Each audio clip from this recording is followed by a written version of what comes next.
Regularity को दूसरे नाम से भी जाना जाता है, जैसे एनालिटिकसिटी।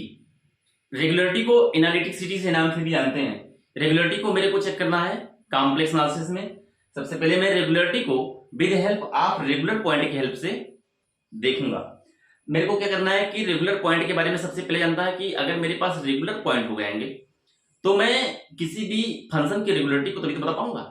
यानी मेरे पास मान लीजिए कोई एक फंक्शन कॉम्प्लेक्स वैल्यूड फंक्शन है, मान लीजिए मेरा फंक्शन है जो मेरा कॉम्प्लेक्स वैल्यूड फंक्शन है, और मेरे पास मान लीजिए एक पॉइंट है z0। मान लीजिए कोई ओपन डिस्क हो या कुछ हो जहां पे मेरे को रेगुलरिटी देखनी है। रेगुलरिटी कहां देखेंगे? जहां पे मेरे पास कुछ पॉइंट होंगे जो रेगुलर पैटर्न बेस से होंगे। मान लीजिए मेरे पास एक ओपन डिस्क है, यहाँ पे ऐसे डॉट डॉट करके लाइन है, ओपन टाइप का है ओपन डिस्क। मान लीजिए मेरे पास यहाँ z0 एक पॉइंट है, ठीक है ना। तो ये z0 ए पॉइंट z0 जो होगा एक कॉम्प्लेक्स नंबर का नंबर होगा। तो इस z0 पॉइंट पे उस फंक्शन यानी कॉम्प्लेक्स वैल्यूड फंक्शन को मेरे को इस पॉइंट पे उसकी रेगुलरिटी को चेक करना होगा। तो मैं उसकी रेगुलरिटी तभी बता पाऊंगा जब ए ओ फंक्शन इस पॉइंट पे वो फंक्शन क्या होगा? डिफरेंशिएबल होगा। और अगर मेरा फंक्शन डिफरेंशिएबल हो गया, अगर मैंने उसकी डिफरेंशिएबिलिटी को चेक कर पाया, यानी मेरे पास जो ओपन डिस्क है, ये ओपन डिस्क में यहाँ पे अंदर इनफाइनाइट नंबर ऑफ पॉइंट्स होंगे कॉम्प्लेक्स नंबर के, जो मैं यहाँ से आर्बिट्रेरी किसी भी z0 को उठाऊंगा और उस फंक्शन के अंदर डालूंगा और उसके बाद में मैं उस फंक्शन की डिफरेंशिएबिलिटी को चेक करूंगा। अगर मेरा फंक्शन डिफरेंशिएबल हो गया तो मैं बता पाऊंगा कि जो डिफरेंशिएबल फंक्शन होगा वो रेगुलर होगा। तो सबसे पहले मुझे उस फंक्शन की क्या करनी होगी? डिफरेंशिएबिलिटी को चेक करनी होगी। तो सबसे पहले इसके डिफिनेशन को देखते हैं। सबसे पहले मैं लेट कर ले रहा हूं कि late f such that d to c be a complex valued function।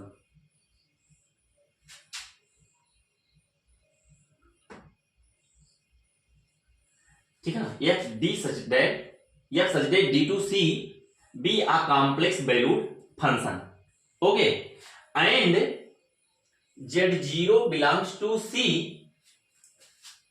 z0 मेरा कॉम्प्लेक्स नंबर होगा, z0 belong to c, c मेरा कॉम्प्लेक्स नंबर का सेट है। c b से fz is regular, fz is regular at z0, या इसे ऐसे बोल सकते हो कि fz is analytic eight z0 और z0 is regular point, z0 is regular point of fz, okay. z0 is regular point of fz if there exists delta is greater than 0 such that fz क्या हो मेरा? fz is differentiable, fz क्या हो? differentiable at every points of disk, every point of disk z minus z0 less than delta, that is z0 belongs to d implies regular,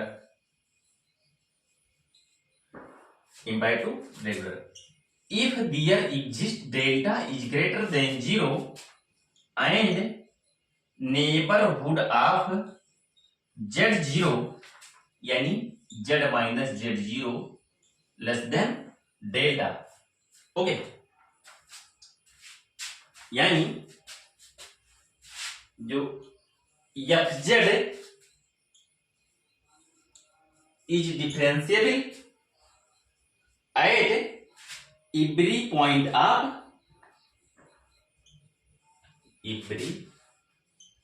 point of z minus z0 less than delta. Okay okay, यानी आप यहां पे देख पाए कि जो regularity है, analyticity है, ये मेरे को with help of regular point के हेल्प से देखना है। मेरे को देखना है मेरे पास एक रियल वैल्यूड फंक्शन है जो इस प्रकार से डिफाइन है, ये डोमेन है, ये मेरा कॉम्प्लेक्स नंबर का सेट पे डिफाइन है मेरा फंक्शन, यानी जो फंक्शन जिस पे डिफाइन है मैं इस हिसाब से इसका नाम लिख देता हूं कॉम्प्लेक्स वैल्यूड फंक्शन। z0 मेरा अगर c का पॉइंट है तो fz इज रेगुलर होगा एट z0, उस पॉइंट z0 यानी उस पॉइंट एट z0 पे, यानी fz is analytic eight z0, उस पॉइंट fz जो होगा रेगुलर होगा या एनालिटिक होगा, दोनों बातें एक ही है, एट z0, यानी z0 is regular point of fz, fz का क्या हो, z0 रेगुलर पॉइंट हो, is there exist delta is greater than such that fz is differentiable, fz क्या हो, differentiable at every point of disc z minus z0, यानी जो मेरे पास open disc था, मान लीजिए मेरे पास एक ओपन डिस्क है, ऐसे मेरे पास एक डिस्क होगा, ऐसे डॉट डॉट करके होगा, तो मान लीजिए यहाँ पे कोई पॉइंट z0 है, तो इसके प्रत्येक पॉइंट एवरी नेबरहुड, ओके, प्रत्येक पॉइंट यहाँ पे इनफाइनाइट नंबर होंगे, यानी इंडिविजुअली कोई भी z0 मैं उठा सकता हूं, यानी यहां से मैं कोई पॉइंट तो यानी z minus z0 less than delta, कोई मैं डेल्टा अपने हिसाब से चूज करता हूं, तो z माइनस z0 जो होगा ये क्या होगा, डेल्टा से लेस होगा, यानी वो डिस्क के अंदर ही होगा। तो इन सभी पॉइंटों पे जो मेरा फंक्शन होगा, यानी मेरे कितने भी पॉइंट डिस्क के अंदर से उठा सकते हैं, उस पॉइंट को मैंने फंक्शन के अंदर डालना है और उस पॉइंट पे मेरे को फंक्शन की डिफरेंशिएबिलिटी को चेक करना है। अगर मैंने फंक्शन की डिफरेंशिएबिलिटी उस पॉइंट पे, मेरा फंक्शन डिफरेंशिएबल हो गया, डिफरेंशिएबिलिटी एग्जिस्ट कर गई भाई, अगर मेरी फंक्शन की डिफरेंशिएबिलिटी एग्जिस्ट कर गई तो मैं बोल दूंगा कि जो मेरा फंक्शन है ओपन डिस्क के अंदर सभी पॉइंट पे क्या है, मेरा फंक्शन डिफरेंशिएबल हो गया, तो वो मेरा फंक्शन क्या हो गया, रेगुलर हो गया, यानी एनालिटिसिटी को वो होल्ड कर गया। ओके, तो इसी प्रकार आप देखेंगे एग्जाम्पल में, जो मेरा एग्जाम्पल है यहां पे sine z, okay, sine z regular on C,